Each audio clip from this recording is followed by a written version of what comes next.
So after being Twitch affiliate for over 9 months, I've went through a rabbit hole of helpful videos, help forums, and discontinued subreddit threads. But also a ton of really irrelevant videos that more or less cover the things that have already been explored and covered by basically any how-to YouTuber/streamer. Oftentimes I get asked Twitch questions in my chat, hey awful, about how to do this and do that. So I figured, what if I just make a tutorial that I think will help upcoming streamers or people already in that space alike? What if I just do it? And it has happened. I have finally caved. We are making this video. Buckle up, ladies and gentlemen. This is going to be a long one. And by long one, I mean it's over 6,000 words and 26 pages long one. Yay me! Welcome in, everybody. My name's Awful, and I'm here to show you how to set up OBS. For Twitch, set up third-party plugins, external devices such as your capture card, microphone, and camera, and much more.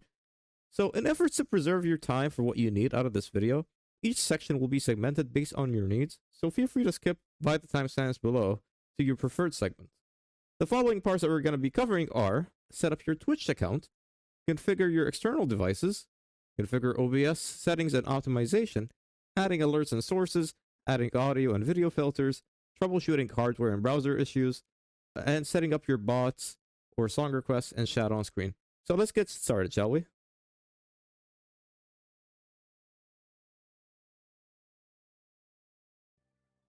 Alright, so for a Twitch account setup, first of all, you want to go over to settings located in the control dock on the bottom right hand corner of your screen, or alternatively, you can go to settings from the top left hand corner of the screen by clicking on file and then settings. Next, you want to press on stream and select the service you want to stream to, which for the sake of this video is going to be Twitch, and then press on connect account.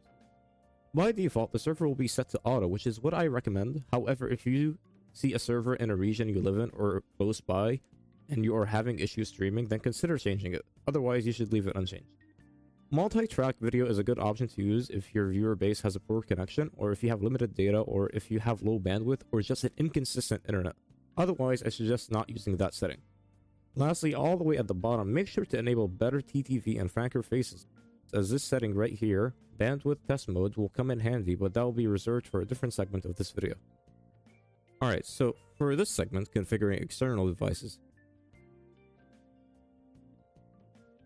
If you have a capture card, we're going to have an HDMI cable go from your other computer or your gaming console to the HDMI in port, and the other HDMI cable go from your HDMI out to your streaming computer that you'll be streaming through OBS with, and the USB Type-C from your capture card to your Thunderbolt.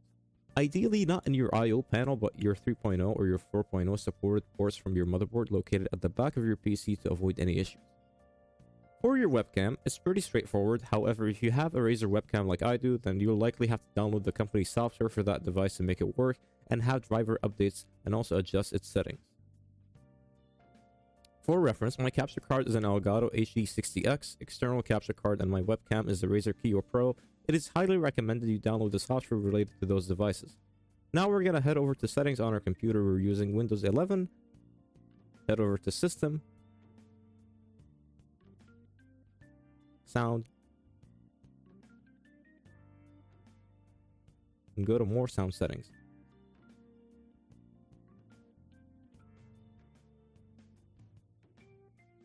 Now, if your webcam has microphone built in like I do, then I suggest you disable it, as we're not going to be using that.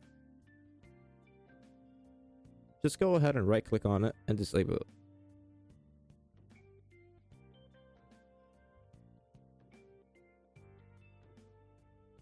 Now for your capture card, as you can see here, it's enabled. We're going to go to its properties, select listen to this device, and to have real-time monitoring that is latency free, you're going to select your headset from here so that it picks up the audio decoded from your capture card. To make sure to enable exclusive mode and enable these two options right here.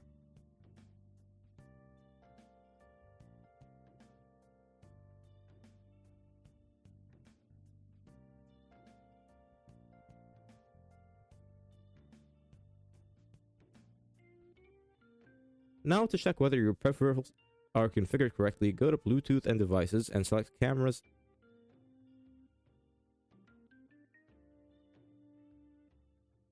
And as you can see, they're both working. So in my instance, as I'm recording through OBS, you won't be seeing them here on the settings, but they are actually working. And if you want to test that out, you can close OBS or any device that is any software that is utilizing the camera or the capture card, so you can check those settings for yourself. Now, in case you wanted to tone down the audio levels being sent from your capture cards, what I usually do is either directly reduce the volume from input here, as you can see, or alternatively, you can tone it down via your settings mixer like so. That covers this segment. Well done. The OBS Settings and Optimization. To optimize some settings to make sure your stream runs as smoothly as possible, some things I should mention, as these settings may be different and are not perfect for everybody. Based on the hardware differences, with the key distinctions is that some features are only present on NVIDIA GPUs, but not there for AMD or Intel GPUs. As we go through these together, I'll try my best to show you my settings and what I personally recommend. Now, from the settings section, we want to select the output modes from simple to advanced. We'll start with streaming settings and move on to each one individually. We want to select audio track to 1, select audio encoder to FFmpeg AAC, enable Twitch VOD track and select track 2. We'll go over why this is important to avoid copyright issues or DMCA takedowns on your content or have your Twitch VOD muted. Next, we want to set the video encoder to hardware.264. In our case, we're going to be using hardware encoding respectful of whatever GPU you're running on your streaming PC. I do not ever recommend setting it to software encoding under any circumstance. Even with the top of the line processors, as it is very heavy load on your computer, we want to disable rescale output and make sure to select the highest setting that Twitch allows on their platform, which is 1920 by 1080. With encoder settings, select rate control to CBR. Next, we select bitrate to range anywhere between 4500 to 5900 kilobytes per second. For decent to high quality video settings, it is highly recommended to only select this bitrate range if your upload speed is consistently over 15 megabytes, but this is a setting that you might have to tinker with more when you start bandwidth testing. Next up, keyframe interval. You want to set it to 2, and for preset, I believe is there for NVIDIA GPUs. I personally recommend you go with P5 as it strikes a good balance between moderate quality and performance. For tuning, I suggest you select it at ultra low latency. However, if the picture quality is not good enough, then you can set it to low latency instead. To avoid straining your GPU, but also to avoid choppiness while streaming and playing a video game from the same computer, as some settings here are resource hungry. Next up, multi-pass mode. You want to set this to 2 passes core resolution and set the profile to high. These two right here are another NVIDIA GPU settings. Enable psycho visual tuning and disable look ahead. Set GPU to 0 and set max B-frames to 2. Next up, we're going to move over to recording settings, which are pretty identical. Right, so in recording settings, we want to select the type to standard. From there, we go to recording settings section. As you can see, I already have a path selected to where it saves all the recordings. Select your preferred path and we can move on. Now, the recording format, you want to set it to fragmented MP4 to avoid the risk of having corrupt footage. When a recording is made, it creates 2 copies, one of them being a remix version. Video and encoder settings, just like before, we want to set it to hardware encoding, i.e. H.264 and FFmpeg AAC. Now, the audio track, you want to set it to wherever you want. For the sake of simplifying things, we'll set it to track 3 and showcase what that means later in the video. Rescale output should be disabled as long as you're running on the highest set quality. Custom muxer settings and automatic file splitting you can ignore. Encoder settings for recording can be a bit tricky based on your hardware and how much size you're working with, but I found the best setting to be CQP with a CQ level of 16. The lower the CQ level, the better the quality, but the larger the size. As you can see, these are the only 2 different settings here that are different from the streaming settings. Everything else you want set as the same. If you're unsure or experiencing recording difficulties, feel free to swap back to CBR with the nice addition that you're not limited to 6,000 kilobytes per second, but can go way beyond that if you wish to do so. So side note, 8,000 kilobytes per second streaming bandwidth to Twitch is only available for Twitch partners. So if you're just getting started or your Twitch account is an affiliate, then there's no benefit with going beyond 6,000. Next up is audio. Now, the standard audio setting set up for you is probably 192 kilobytes per second, but you could definitely go higher, so I recommend setting it to the max, which is 320 kilobytes per second. To all the audio from track 1 to track 6, you just want to set them to 320, as you can see here on screen. Replay buffer isn't something I really use. However, if you enable it, then you can simply copy these settings on screen, as you can see here, with maximum replay time set to 20 seconds and maximum memory set to 512 megabytes. Next up, we're going to cover audio and video section here real quick. So right here in this video audio portion, we set the sample rate to 48 kilohertz. Set the channels to stereo. Over in global audio devices, you can add your microphone and speakers if you have them added as a source in any of your scenes, or have them disabled here if you wish to do so. For desktop, it's completely optional whether you want to have it included or not, but even then, disabling it and having it not play in your recording or stream is pretty simple. And for meters, we want to set the decay to fast and peak meter to sample peak for more resource management. And down here in advanced, we want to disable Windows audio ducking and have the monitoring device set to default.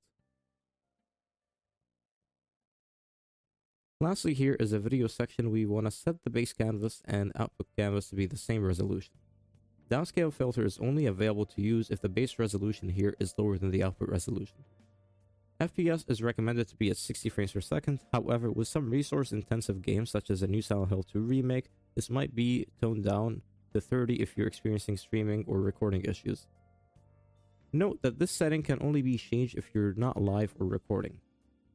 Now let's quickly cover these last three sections. They aren't really that complex, but come in handy if you want to swap scenes or quickly go mute if you're gonna sneeze or hide yourself or shout on screen if there's a cutscene playing, etc. As you can observe here from the hotkey section, there's a hotkey for everything you have added within scenes that you have included, as well as the sources. Feel free to experiment and look around. I personally don't use hotkeys except for my microphone, as you can see here, to quickly mute or when I get a random sneeze moment. Accessibility here is a feature that I don't really use, to be quite frank. However, if you're colorblind and would like the UI to be more user-friendly, then you can definitely change that to your preference. Lastly, here is the advanced settings. I'd recommend not tampering with any of these settings and copy the ones that you see on screen. However, you can put a small stream delay here to avoid stream sniping if needed. Right, now for the alerts and sources section.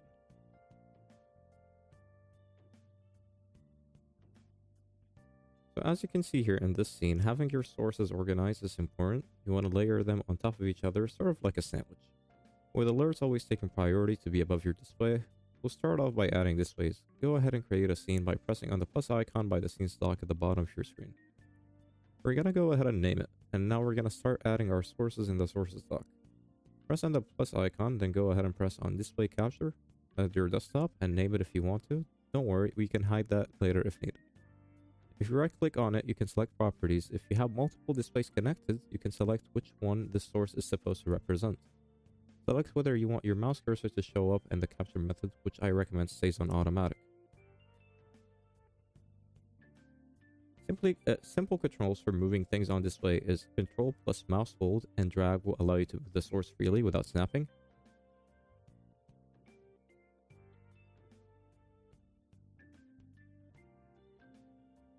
If you drag from corners or sides to enlarge, but instead you want to stretch the source, you can hold Shift plus the mouse drag. And if you want to crop sections of that source, then you can hold Alt plus your mouse and drag. I still move my sources that way from time to time, mainly my cam, but for more detail-oriented alignment, I prefer using Transform.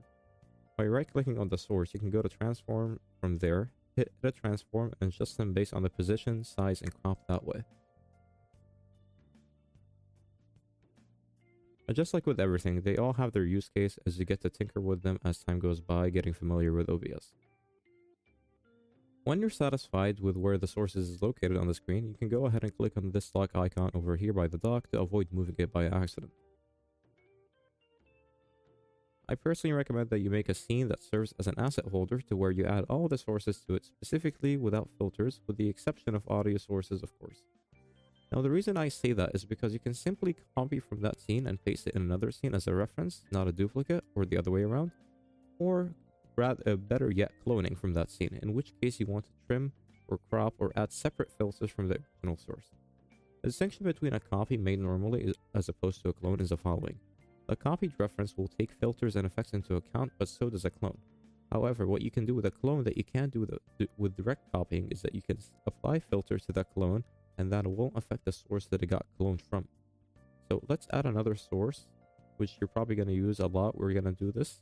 For simplicity's sake, call it PC game. Copy the setting you see on screen here. Make sure you don't capture audio, as all the audio sources when you want to have added should be added separately to avoid audio desync issues. Now, do note that whenever you swap games, you're going to have to go to the properties of the source and select the right executable whenever you launch a different game. Another side note that applies to a handful of games, or more accurately old retro games, you'd have to add the capture source as window capture instead of game capture if they don't show up on your OBS. Let's go ahead and add our last display that we want, which is our browser. We add it as a window capture and not actual browser. And also make sure we don't include the audio from the display, very important.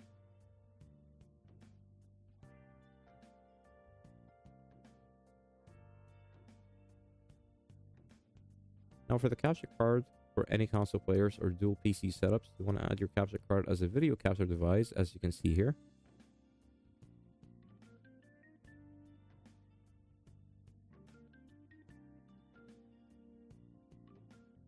Make sure to exclude the audio in case it's included. We're going to disable its audio from the mixer like so by clicking on the three dots down here and unselecting it from all the audio tracks through advanced audio properties.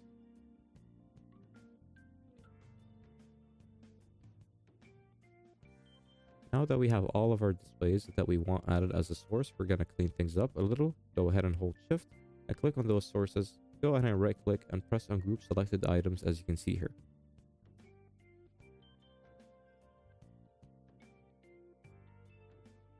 You can also set colors for sources or groups on those sources, as you can see here, just to keep things more organized and less confusing, especially when you start adding more things. Now let's add audio sources real quick based on the displays we have added. Select application audio capture.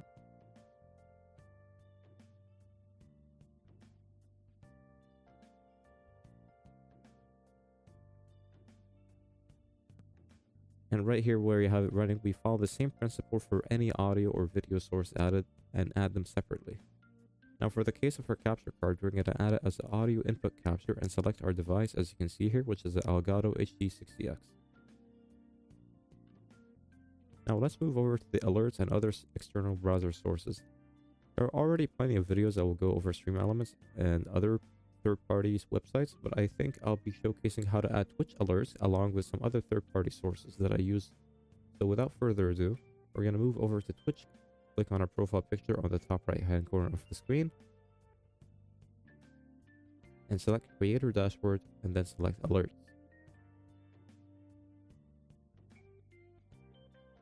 Now starting off, you're not going to have one, so you're going to just go ahead and create one. And as you can see here, you can create an alert for each event, all the way from someone dropping a follow to goals, as well as attaching third-party website and plugins. What we're going to showcase here should hopefully be simple to follow, but also give you an idea on how to create variants and how to have cool things tied to them. You can see here the follow alert, pretty straightforward. You set the duration and how long the audio and image file tied to that alert will be playing on screen.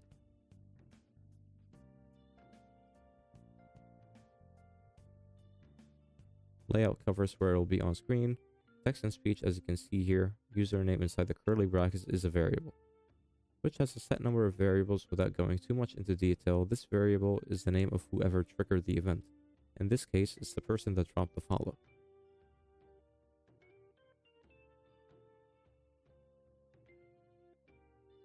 We have visual and audio.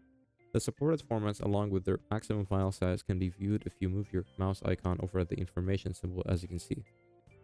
One thing you should bear in mind using Twitch alerts over third-party alerts such as Stream Elements, sometimes inconsistent with the copyright detection system, where you may fail in adding an MP3 file or a video snippet because it's detected as copyright material, but other times not.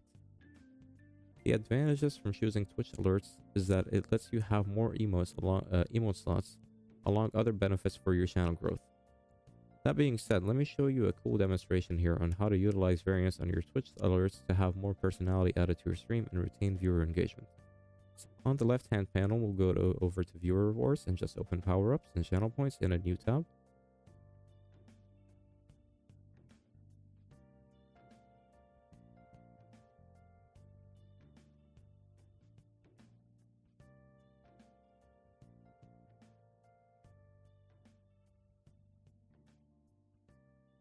Go ahead and create a channel point redeem that you want. You can always go back to change its price and whatnot later.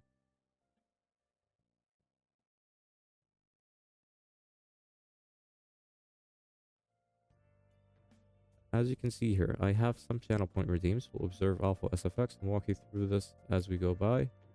As you can see here, I have 7 variants for one channel point redeem.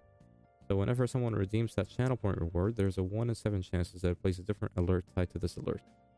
I'm going to quickly add a new variant as an example to demonstrate the functionalities. The variant name doesn't really matter here. Name it whatever you want.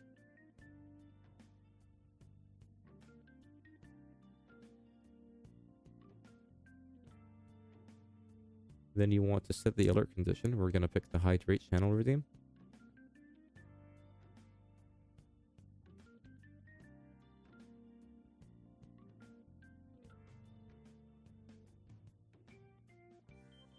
Go ahead and remove those. Those aren't really necessary unless you want to have them on, then by all means.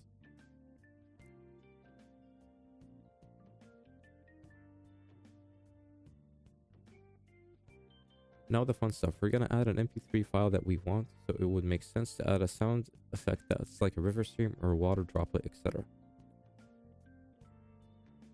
Great. Once you're done, just save the changes. We're going to press on create randomized duplicate and make a copy of this one. The adjustments we made here, will most likely be the duration and a different MP3 file, but that will be all. You can, if you want, to increase the chances of that redeem from anywhere between common to ultra rare, and boom, there you have it. Now that you understand how variants and randomized duplicates work, you can apply that to any redeem, run wild with whatever you have going. One last thing to cover over here, the switch alerts, is that you can preview them here. However, sending a test alert to check whether it works on OBS or not would not work unless you're live. Just unfortunate, but you can go live if you want to test them out real quick. You can be rest assured that if the function in the preview is working, then it will most likely work when you're live. It's just slightly inconvenient, and I just thought it was something worth mentioning. Now, once you're done adding your alerts, and save the changes, you're just going to go ahead and press on copy over on the bottom right hand corner of the screen, and next we're going to move over back to OBS. Now for alerts, you're going to add this as a browser source and paste the URL you just copied. Set your width and height based on your preferred canvas preview. Important thing here is to enable this option, control audio via OBS. If you're going to have desktop audio disabled, which you should in my opinion if you're going to be playing copyrighted music, as you can see, I have it named as switch alerts. I'm going to go ahead and go to advanced audio properties. And if you want to hear if your switch alerts are in effect, you just want to make sure that you have the audio source monitored. So select it right here and set it to monitor and output. Your chat will still hear it regardless, but if you want to hear it, you're going to have it monitored. Great. Now let's cover the tricky stuff for some people. I know it was a bit tricky for me when I first started out, so hopefully that clears any doubts. Now, based on our settings, whatever audio source we have selected to track 1 will play for stream. Track 2 we have so that audio sources is included in your stream VODs or channel clips, and if it's included in track 3, then that source will be included in the recording. So, quickly break them down. Track 1, it will play for the stream. Track 2, it will play for the VOD or clips or highlights. And track 3 will only be included for the recordings. So as we can see here, I have my Spotify app added as an application audio capture, but as you can see, it's excluded from track 2. So that way, if I were to have a stream where I was playing copyrighted music, I wouldn't have the section of that vlog or that clip or the highlight be completely muted. So keep that in mind for any audio source moving forward in case you think you're playing copyrighted material and can't afford muted segments or worse, copyrighted strikes. Audio/video filters. Welcome to the filters and effects section of this video, where we cover what they do and my personal recommendations. Real quick, we're going to point out that some of the features that we'll be utilizing are only available on NVIDIA GPUs, while others are universal. Before proceeding, I quickly want to mention it's worth checking if your GPU drivers are updated or not, as I highly recommend that they have been updated and your PC rebooted for this segment of the video. Also, the links for the downloads will be in the video description down below. For my NVIDIA users, I advise you to download all of these based on your card's model. So if you're running a 20 series, your SDKs will be at the bottom, as you can see here. The 30 series will be right here in the middle portion. And for my 40 series users, yours will be all the way at the top. So for my Intel and AMD GPU users, the closest plugin to this feature would be the background removal. There's 3 more optional plugins that provide some cool effects if you're interested. Otherwise, feel free to skip to this part.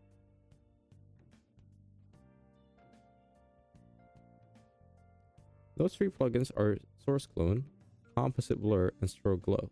which you can utilize to make yourself or certain things presented on the screen to be more fleshed out, with source clone being very helpful. And now that we have all of our plugins and SDKs downloaded, we're going to restart OBS and show y'all how to set them up, shall we? So we'll start with the cam. We'll go over with the filter settings, as you can see here, and this is where we add the effects that we have downloaded. I personally only use NVIDIA background removal, composite blur, and color correction to enhance how we look for the audience. So now let me show you the practicality of source clone. Say you want background removal for your gaming scene, but you want to have the background stay on if you're in a just chatting scene. I'd add the cam to a scene I don't use for streaming or recording to function as a source with no filters or anything. Then I clone that cam from that scene to other scenes such as just chatting or gaming, and I apply the filters and effects that I want to those clones instead. I should also mention you can copy filters or whatever transform effects you have from a source and paste those filters or transforms into a different source. That will be the best way to utilize it for your camera, but you could take the same principle and apply it to other sources that you think need cloning for different reasons. So now onto the audio filters. I should mention the audio filters that I might have not be the best for you, so before you start adding them, make sure you monitor your microphone source by doing so, as you can see on screen. And ideally, you want to have your audio peak between -15 to -10 decibels. You want to have it go in the yellow.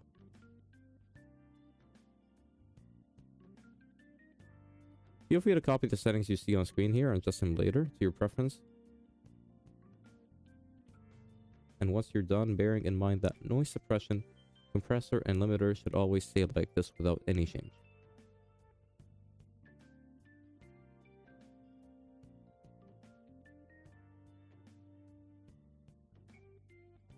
If you're wondering about VST plugin, it's not something you should worry about. It's practically 3-band equalizer in depth.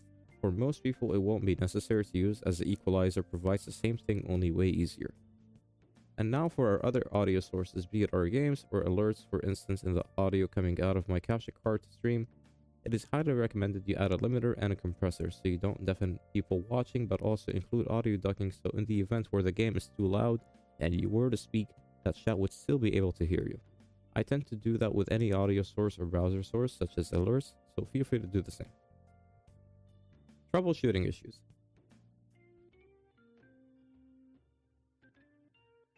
So right here, we'll be covering some known or unknown issues that may help you resolve them, starting off with browser sources.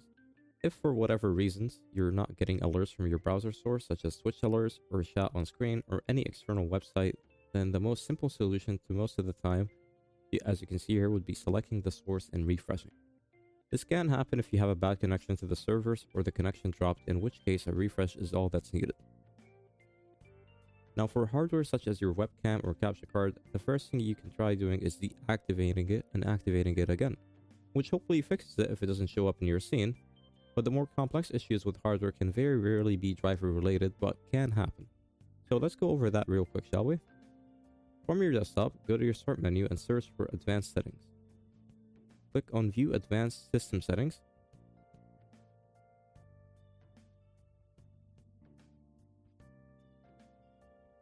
Select hardware and go to device manager.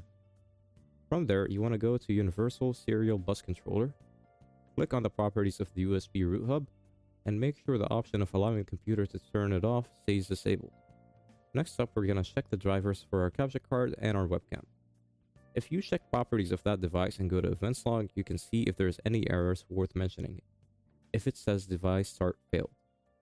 In that case, the drivers were not installed correctly. Known issues that I've experienced is that the capture card would freeze every 5 minutes and then I'd have to unplug it from the computer and start all over again. This can happen to your webcam too. This method should be a last resort if you have them freeze, but what you need to do is uninstall the drivers of that device from every known category here. As you can see, audio inputs and outputs, camera and sound, video and game controllers. Once the drivers of that device have been completely uninstalled, go ahead and unplug it completely from your PC and plug it back in for the drivers to install correctly. Last thing to cover in the terms of troubleshooting is Switch Inspector. This will give you a good idea about your stream being optimal for broadcasting. As always, the link for the website will be in the description. We'll go ahead and log in and authorize this to our Twitch account. You can see here analytics from previous streams, but you can monitor how your stream is performing in real time if you were live. This is really helpful if you need to check if your bandwidth and settings are up to snuff, so to speak. Right, in this section we'll be covering bot, your song requests, and your chat. We'll start with the bot. First, when I started out, I used Stream Elements for everything, and now I exclusively use Stream Elements for simple commands, timers, and moderation, which will be the key focus here. The first thing that you're gonna want to do is create a new Twitch account and give it a name that your bot would have, and then link your bot account to your main account here on Stream Elements. It is not really necessary, as you can use your main account to function for both, but it's a case of not confusing chat, as if the streamer themselves are typing random things or making requests when in actuality you're playing a game or yapping with chat. Great. Now we want to head over to banned words and filters. Create a group name, start adding words that you think are against Twitch TOS and community guidelines, and set whether you want the perpetrator to get banned or timed out or simply have their messages deleted, etc. For spam filters, I personally only use link protection to avoid random bots spamming scam links or suspicious users. The only links allowed in my chat are the ones whitelisted here. Any link outside of that will be deleted unless it was sent by a moderator or a VIP or the broadcaster, i.e. you.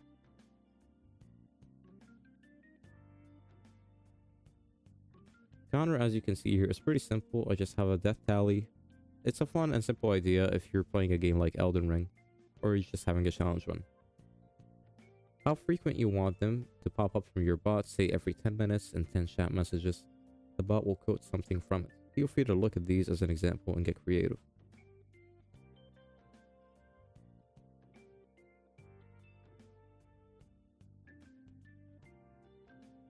Modules, I don't really adjust the messages or variables in them, but you have the freedom to adjust them, as you can see here, which is pretty cool.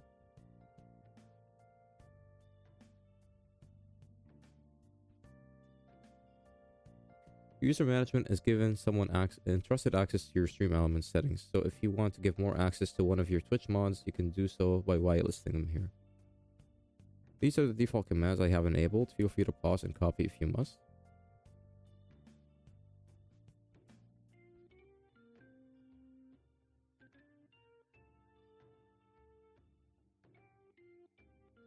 Here I'll be showcasing some of the custom commands and quickly try to cover advanced settings. So keyword is a word that will trigger the command without typing the command itself. Alias is just an alternative name or title to the command. So if you have a command like !techie, you can set its alias to be !T by just putting T as an alias. It's not really complex nor necessary, but it does have some use cases. And over here, you can set the cooldown for the command and whether or not the bot will output the command as a response to the user or a whisper, etc. If you want to utilize all the features that Stream Elements provides, make sure to click here and download se.live and install their plugin to integrate into your OBS. Now for song request. The first thing that you're going to want to do is head over to your creator dashboard on Twitch, click viewer reward, power up, and channel points. Then once you're here, scroll all the way down and add a new custom reward. Keep things simple and name it song request. As you can see, I already have that redeem here. And now we head over to Songify's website. As always, the link for the website will be in the description down below. Also, do bear in mind that this app only works if you have Spotify Premium. Once you have it downloaded, go ahead and extract whatever you want and open up Songify. Follow the instructions on screen. As you can see here, I have my Twitch account linked as a main and my chatbot account linked as a bot. But you could use your Twitch account to reserve for both. Down here, we're gonna tie the song request to a channel redeem. As you can see, I already have it set to the redeem play a song. Down here, we toggle enable SR to allow people to request songs as long as Spotify and Songify are open. Everybody's allowed to use a channel redeem to request a song.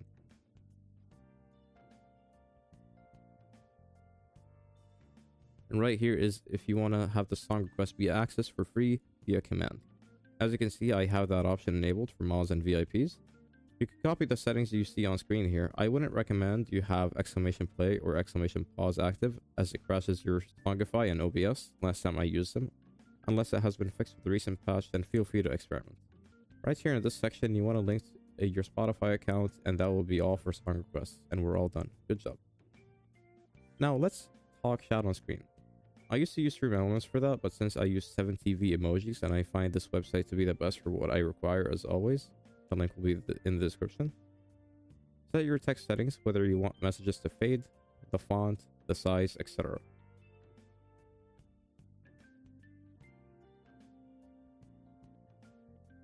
Once you're done, just put your channel name in this text box to generate a link. Go ahead and copy that link and add that link as a browser source on your OBS. You can further adjust width and height. I find that 480 by 300 to be the best. You can also crop by holding Alt and then clicking and dragging with your mouse. Now you might be asking, hey Awful, what if my chat on screen is hard to see due to nature of the content on display, say like a white screen or something extremely bright? How do I fix that without adding any outline to chat on display? And to that I say observe. As you can see here, I have a black image layer underneath the chat source, resized and cropped to be perfectly aligned with chat on display. But now you ask, what if I just want to make it transparent and not entirely block that part of the screen, but I still want to make chat visible? The answer is simple. Follow what I do on screen here. By adding a color key filter and adjusting these settings, we were able to achieve that. And since I have the image layer and the chat on display grouped, I don't have to worry about resizing them individually, but rather I can just resize the group like so. Pretty cool, right? Well, that about covers it. Well done. That's the whole tutorial. I really hope that it's been helpful to you, and I wish you the best of luck on your Twitch endeavors. If you think it's a good video, feel free to share it with your friends. As I was thinking around the idea of making this video, I wanted to make it as a tutorial that will long outlast the channel and set a high standard when it comes to like how-tos, specifically for Twitch. And specifically when it comes to like covering the fundamentals of establishing your channel. And if you made it to the end of this video, I truly do appreciate it. Yes, you, the viewer. Now go out there, make me happy, make me proud, go create something. Okay, wholesome awful, go back in the basement. But seriously, thanks for watching. Now screw. Scrab, get the fuck out of here. Alright, pretend this is a cool outro. Thanks for watching, everybody.